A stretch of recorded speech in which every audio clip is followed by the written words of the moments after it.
Mangalayatan university का अपना radio station radio Narad 90.4 FM, जन जन की मंगलवाणी।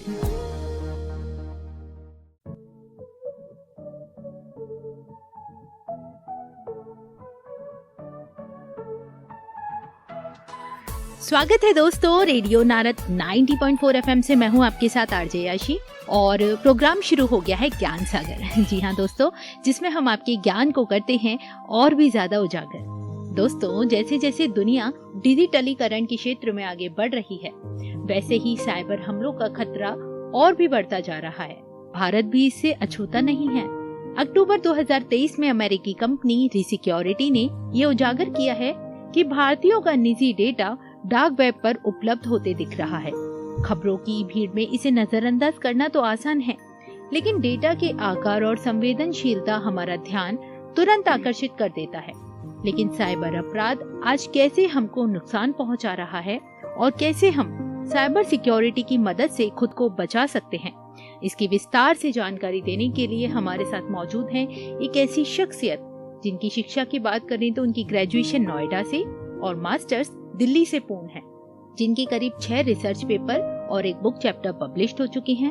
करीब 7 से 8 सेमिनार्स और कॉन्फ्रेंसेस उन्होंने अटेंड की हुई हैं, जो काफी एक्टिव है स्पोर्ट्स में। इवन उनको फुटबॉल और स्केटरिंग में डिस्ट्रिक्ट और यूपी की तरफ से सम्मानित भी किया गया है। साथ ही उनकी रुचि आर्ट्स और क्राफ्ट्स में भी है। दोस्तों, मैं बात कर रही हूँ मंगलायतन विश्वविद्यालय के department of computer engineering and applications के असिस्टेंट प्रोफेसर मिस्टर अर्शिल नूर जी की, जो कि इस वक्त हमारे साथ स्टूडियो में मौजूद हैं। मिस्टर अर्शिल जी, आपका बहुत बहुत स्वागत है रेडियो नारद 90.4 FM में। बहुत बहुत शुक्रिया मैम, आपने मुझे इस चीज़ का ऑनर प्रोवाइड करा कि मैं आपके साथ बैठ के कुछ दो बात कह सकूं और जो यूनिवर्सिटी तक पहुंच सके। मैं बहुत खुश हूं आपने मुझे ये मौका दिया। यूनिवर्सिटी तक नहीं सर, बहुत सारे श्रोता भी आपको सुन रहे हैं और बहुत आगे आपकी आवाज़ जाएगी। अर्शिल जी, आज की डिजिटल दुनिया में साइबर सुरक्षा के महत्व को याद रखना महत्वपूर्ण है। आज हम जो कुछ भी करते हैं वो लगभग ऑनलाइन या इंटरनेट के माध्यम से किया जाता है, और इसका मतलब है कि हमारी व्यक्तिगत जानकारी जैसे कि हमारा पासवर्ड, बैंकिंग जानकारी आदि, ये सब साइबर सुरक्षा खतरों के प्रति संवेदनशील है। आज हम साइबर सिक्योरिटी पर बात कर रहे हैं, लेकिन साधारण भाषा में हम समझे तो इन दो शब्दों का मतलब क्या है, साइबर और सिक्योरिटी? देखिए मैम, अगर इस चीज़ को सिंपल वर्ड्स में एक्सप्रेस करा जाए जी, आपकी जो ऑनलाइन इंफॉर्मेशन है उसको सेफ रखना, उसको दूसरी जगहों से या गलत लोगों से बचा के रखना। मान लीजिए एक इंसान है, कोई फैमिली अपनी संभाल रहा है, उसकी माँ बीमार है घर पे, बच्चों को भी संभाल रहा है, वो अपनी वाइफ का भी ध्यान रखता है। अब वो बहुत मेहनत से पैसे कमा के लाता है और वो अपनी सारी इनकम अपनी फैमिली को संभालने में और उनका फ्यूचर सेट करने में निकाल रहा है, उनकी हेल्थ में। उसने कहीं पे 50 रुपए का कुछ खरीदा, ठीक है, और उन्होंने ऑनलाइन दिया 50 रुपीज, और कोई पीछे हैकर हो या कोई साइबर क्रिमिनल हो और वो उनकी इन्फॉर्मेशन निकाल ले, ठीक है, और अगर 50 लाख रुपए उनके बैंक में है तो 50 रुपए के बजाय उनको जो नुकसान हो गया वो 50 लाख का हो गया। जिनके साथ हुआ तो उन लोगों ने सुसाइड भी कर लिया है। तो ये सारी परेशानियां आम इंसान को बहुत ज़्यादा देखनी पड़ती है। लेकिन आपको पता होगा अभी 2017 में जियो आया था जी। जियो के बाद से उन्होंने इंटरनेट फ्री कर दिया और इंटरनेट का डेटा पैक बढ़ा दिया, तो यूजर्स भी बहुत ज़्यादा हो गए। तो 2017 से लेके अभी तक ये चीज़ें बहुत ज़्यादा क्रिटिकल होते जा रही हैं और लोग ज़्यादा से ज़्यादा अपनी इन्फॉर्मेशन इंटरनेट पे लेके आ रहे हैं, इंटरनेट का इस्तेमाल कर रहे हैं।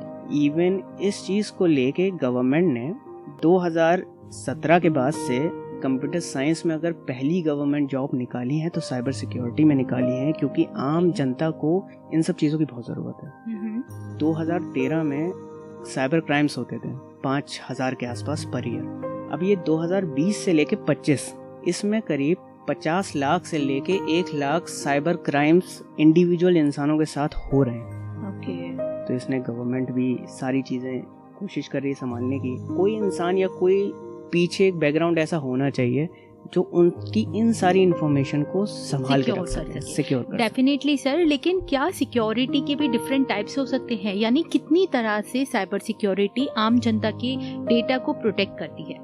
इनके 3 टाइप हैं वैसे। एक इंफॉर्मेशन सिक्योरिटी, एक नेटवर्क सिक्योरिटी और एक इंटरनेट सिक्योरिटी। ठीक है। इंफॉर्मेशन सिक्योरिटी मतलब एक सिंगल इंसान या आप हैं या मैं हूँ, सिर्फ मेरी या आपकी इंफॉर्मेशन को सेफ रखना। ठीक है। आपकी अगर नेटवर्क सिक्योरिटी की बात करी जाए तो जैसे हमारा मंगलायतन विश्वविद्यालय है, इस पूरी संस्था का एक पर्टिकुलर नेटवर्क है, जैसे ERP वगैरह है हमारा, लाइक ग्रुप ऑफ पीपल का। यस, कि एक छोटा सा नेटवर्क है, ठीक है, उसको संभाल के रखना। ओके। एक ये इस टाइप में आती है, और एक और आती है हमारी इंटरनेट सिक्योरिटी। ठीक है। कि जब हमारा पूरी दुनिया में जो इंटरनेट का एक वेब फैला हुआ है, उस चीज से कनेक्टिविटी, तो साइबर सिक्योरिटी इन 3 चीजों पे मेनली ध्यान रखती है। अच्छा सर, आपने एक बात कही थी कि अगर हम पेमेंट कर रहे हैं, हमारे बैंक में हैकर है और हमारे पेमेंट करने में उन्होंने हमारा पासवर्ड देख लिया, तो क्या वो रिस्की है?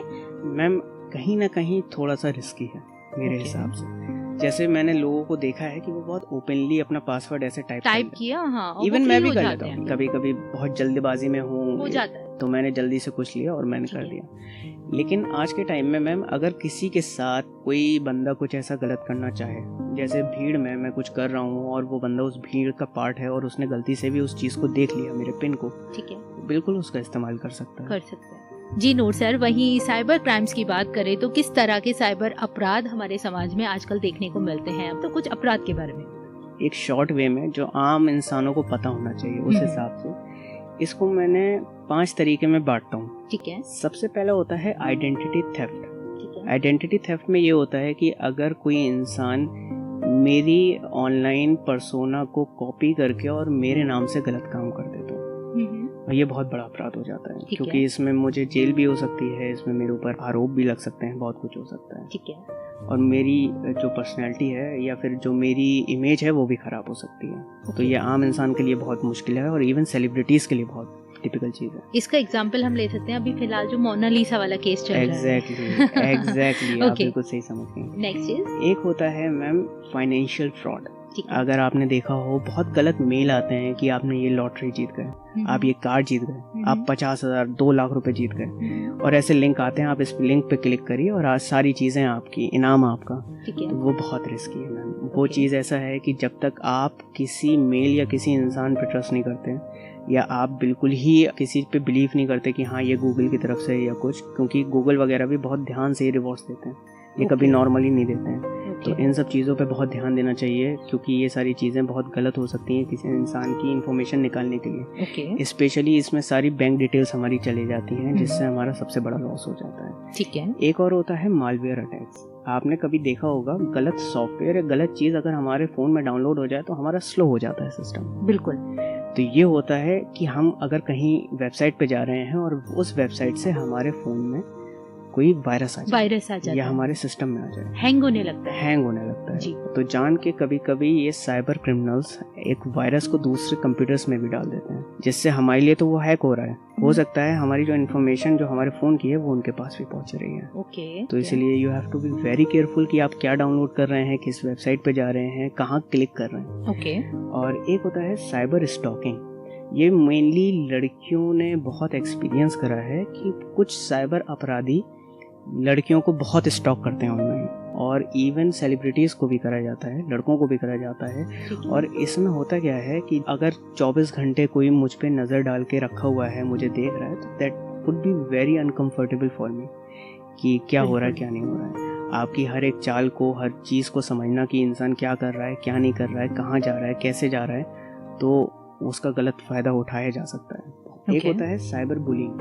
आजकल ये बहुत फेमस है और आजकल बहुत चर्चा में भी है कि कोई इंसान ने अपनी टिप्पणी दी तो बाकी, ये साइबर क्रिमिनल्स नहीं है बेसिकली, ये आपस में लोगों का है कि लोग एक दूसरे को बहुत बुली करने लगते हैं, छोटे छोटे ओपिनियन पर जज करने लगते हैं, इवन सोशल मीडिया पे लड़ाई लड़ने लगते हैं और बहुत गाली गलौज करने लगते हैं, और ऐसा नहीं होना चाहिए।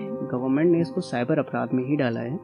इवन आप इसकी कंप्लेन भी कर सकते हैं ऑनलाइन कि भाई हमें साइबर बुली करा जा रहा है, तो उनके खिलाफ FIR भी हो सकती है। ये क्या कमेंट बॉक्स में जो आते हैं वो हम एग्जांपल मान सकते हैं? जी बिल्कुल एग्जांपल वो मान सकते हैं, और इस चीज़ पे गवर्नमेंट भी बहुत निगरानी रखती है कि कौन कैसे कमेंट कर रहा है, और ये भी काफ़ी एनालिसिस में रहता है कि क्या हो रहा है क्या नहीं हो रहा है, सुपरविजन में होता है। ठीक है। एक और चीज़ होती है रैंसमवेयर। आप अगर बहुत बड़ी ऑर्गेनाइजेशन है उसको पूरा हैक कर लिया, और वो हैकर जब तक उस चीज़ को रिलीज नहीं करेगा, वो ये कह देगा कि भाई मुझे इतना पैसा चाहिए, मैं तभी लीक करूंगा, तभी आपको ओपनली कर दूंगा। तो ऐसा कई बार हो चुका है, हॉलीवुड में भी हो चुका है, हमारे बॉलीवुड में भी हो चुका है। सेलिब्रिटीज़ अक्सर बहुत सारी चीज़ें ऐसी कराते हैं जो पब्लिक नहीं करते हैं, जैसे कॉस्मेटिक का इस्तेमाल करते हैं या फिर बहुत बीमार हो गए। ये सारी चीज़ें सेलिब्रिटीज़ के लिए बहुत सेंसिटिव होती है, उनकी इन्फॉर्मेशन बहुत लीक हो जाती है। तो इन सारी इन्फॉर्मेशन को अस्पताल की वो हैक कर लेते हैं और वे कहते हैं कि हमें इतना ज़्यादा अमाउंट पैसा का दिए तभी हम आपकी लीक नहीं करेंगे, वरना 24 घंटे के अंदर हम सारी इन्फॉर्मेशन आपकी लीक कर देंगे। बहुत सारी चीज़ें हैं, ये कुछ टाइप्स हैं साइबर अपराध के जो आम आदमी अक्सर देखता है अपनी जिंदगी में। सर, बहुत से टाइप्स हमने जाने, साथ ही इससे होने वाले नुकसान के बारे में भी हमें पता लगा। क्या इससे बचने का कोई उपाय है? क्या हम ऐसी कोई टेक्निक अपना सकते हैं जिससे हम साइबर क्राइम जैसे अपराध से बच सके, और हम अपने लेवल पे क्या कर सकते हैं? हाँ, ये बहुत ज़रूरी है हम लोगों के लिए जानना, क्योंकि बहुत सारी चीज़ें हैं जो हम अपने लेवल पे भी देख सकते हैं, संभाल सकते हैं। कि जैसे आपने देखा होगा बहुत स्कैम कॉल्स आती हैं और बहुत स्कैम मैसेजेस आते हैं, उस पर लिख के भी आता है इवन कि ये स्कैम हो सकता है, पॉसिबल है, ये ट्रस्टवर्दी नहीं है। कभी आप मत उठाइए, आप कभी उस चीज़ को रिसीव मत करिए, कभी उस पर रिएक्ट मत करिए, कभी उसका रिप्लाई मत करिए। ये बहुत इंपॉर्टेंट है। प्लस अगर कोई अननोन लिंक आ रहा है आपके पास कि आप ये जीत गए, आप वो जीत गए, आप इस पर क्लिक करिए, आपको ये इनाम मिलेगा, ये रिवॉर्ड मिलेगा, आप कभी क्लिक मत करिए। आपकी कौन सी इन्फॉर्मेशन कहाँ लीक हो जाए, कैसे इस्तेमाल हो जाए, कुछ नहीं पता है। प्लस आजकल एक और नया ट्रेंड आया है, आपको OTP भेज देंगे अचानक से कि अमेज़ॉन की तरफ से OTP आया है, फ्लिपकार्ट की तरफ से OTP आया है, आपका पार्सल रेडी है, आपका पार्सल रेडी है, जबकि आपने तो कुछ नहीं मंगाया है। जब तक आपको पता है आपने कुछ नहीं मंगाया है, आप बिल्कुल क्लिक मत करिए। जैसे आपका फ़ोन का अपडेट आते रहता है टाइम टू टाइम, आप उसको अपडेट करते रहिए। उससे ये रहता है कि आपके फ़ोन का जो एंटीवायरस है या आपके फ़ोन के जो सेफ्टी मैकेनिज्म है वो साथ साथ अपडेट होते जा रहे हैं। तो ये भी बहुत इंपॉर्टेंट है। बहुत लोग अपडेट नहीं करते हैं, मैं ये कहता हूँ उनको अपडेट होना चाहिए। ठीक है। एक और बहुत इंपॉर्टेंट ये है, आप सिर्फ जो ऐप्स की ज़रूरत है वो डाउनलोड करिए। कोई अननोन ऐप्स डाउनलोड करेंगे आपके लिए वो बहुत नुकसानदेह हो सकता है। ठीक है। वो चीज़ें आप थोड़ा ध्यान रखिए। और सबसे इम्पोर्टेंट ये है आजकल, be careful on the social media. Social media पे लोग बिल्कुल ध्यान नहीं देते हैं, कुछ भी कर देते हैं। और स्पेशली यंग आजकल के लोग बहुत एक्साइटेड रहते हैं, सोशल मीडिया पे सब कुछ शेयर कर देते हैं। तो मेरे हिसाब से बहुत इम्पॉर्टेंट है कि you have to be very careful on the social media. बहुत सोच समझ के इस्तेमाल करें। आपका कुछ भी, किसी भी चीज़, फोटो, इन्फॉर्मेशन बहुत गलत इस्तेमाल हो सकता है। अगर कोई प्रॉपर इन्फ्लुएंसर है तो वो पहले से सब लोगों को हायर करके रखता है कि मैं ये कर रहा हूँ, आप लोग मुझे थोड़ा संभाल के रखना। प्लस वो अपने काफ़ी लोगों से कांटेक्ट में भी होता है कि मेरे साथ ये इश्यूज़ हो सकते हैं, ये इश्यूज़ हो सकते हैं। अपने लॉयर्स और लीगल अथॉरिटीज से भी कनेक्टेड रहते हैं। मीन्स टू से हायर अ मैनेजर। जी ठीक है, हायर अ मैनेजर। तो थोड़ा सा ध्यान रखें कि आपका या आपके फैमिली मेम्बर को इसका नुकसान ना हो पाए। ओके, बहुत ही खास टिप्स दी हैं सर आपने। वहीं आज हम साइबर सिक्योरिटी के ऊपर बात कर रहे हैं, जो कि अपने आप में ही एक गंभीर विषय है। इसको ध्यान में रखते हुए आप हमारे श्रोताओं को अपनी ओर से क्या मैसेज देना चाहेंगे? अक्सर एक चीज वैसे कही जाती है, इसका एक स्लोगन है ABC, always be careful. Okay, ठीक है। अगर हम अपने लेवल पे ध्यान रखेंगे तो हम बहुत सारी चीजों से खुद बच सकते हैं। तो ये बहुत फेमस स्लोगन है साइबर सिक्योरिटी की तरफ से और गवर्नमेंट की तरफ से भी, ABC। और अगर पर्सनली मुझे अपनी तरफ से कहना चाहिए तो आप बहुत ध्यान रखिए अपना इंटरनेट पे जाते हुए, आप किस पे क्लिक कर रहे हैं, क्या यूज कर रहे हैं, क्या यूज नहीं कर रहे हैं। और सोशल मीडिया साइट्स पे जो आप जा रहे हैं, आपको कैसे वहाँ पे अपने आप को संभाल के रखना है, अपनी इज्जत बचा के रखनी है, अपने आप को संभाल के रखना है। ये आपके ऊपर डिपेंड करता है। थोड़ा आप इस चीज़ को देख के चलें। बहुत ही खूबसूरत संदेश दिया सर आपने। दोस्तों, व्यक्तियों, संस्थाओं या आपको अपनी डेटा सुरक्षा हेतु केवल सरकार पर ही निर्भर नहीं रहना चाहिए, बल्कि खुद भी जागरूक रहना चाहिए। आपको अपने मीडिया उपकरणों की सुरक्षा सेटिंग को अपडेट करते रहना चाहिए। साथ ही अच्छे एंटीवायरस का उपयोग और जाली संदेशों जैसे लिंक, फोन कॉल्स से सतर्क रहना होगा। तभी आप भारत के जागरूक नागरिक बन पाएंगे और अपनी सुरक्षा स्वयं कर पाएंगे। एक बहुत ही अच्छे संदेश के साथ मिस्टर अर्शिल जी ने अपनी वाणी को विराम दिया कि आपको ABC होना पड़ेगा, यानी ऑलवेज बी केयरफुल रहना पड़ेगा। ये साइबर सिक्योरिटी भी आपसे कहती है और गवर्नमेंट भी आपसे कहती है। इसके अलावा आप जब भी इंटरनेट यूज कर रहे हैं आपको बहुत केयरफुल रहना पड़ेगा। ये बहुत ही खास संदेश आपको अर्शिल जी की तरफ से मिला। अर्शिल जी, अब साइबर सिक्योरिटी जैसे इस खास मुद्दे, इस गंभीर मुद्दे पर हमारे श्रोताओं को ढेर सारी जानकारी दी और रेडियो नारद से जुड़े, आपका बहुत बहुत धन्यवाद। बहुत बहुत शुक्रिया मैम। और मैं बस एक चीज़ और कहूँगा, इसकी अगर कभी भी किसी इंसान को ज़रूरत हो तो इसका एक हेल्पलाइन नंबर है। हाँ प्लीज़। 1930। और अगर किसी को भी कुछ इशू है, साइबर सिक्योरिटी पे कुछ परेशानी है, तो cybercrime.government नाम की हमारी इंडियन गवर्नमेंट साइट है, national cyber crime reporting portal. आप वहाँ पे जाके अपनी FIR दर्ज कर सकते हैं। बहुत बहुत शुक्रिया सर, बहुत बहुत धन्यवाद। तो दोस्तों, अभी मेरा वक्त हो गया है आप सभी से विदा लेने का।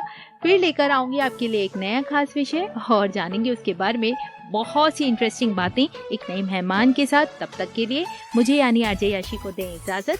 रेडियो नारद 90.4 FM, जन जन की मंगलवाणी। Stay tuned.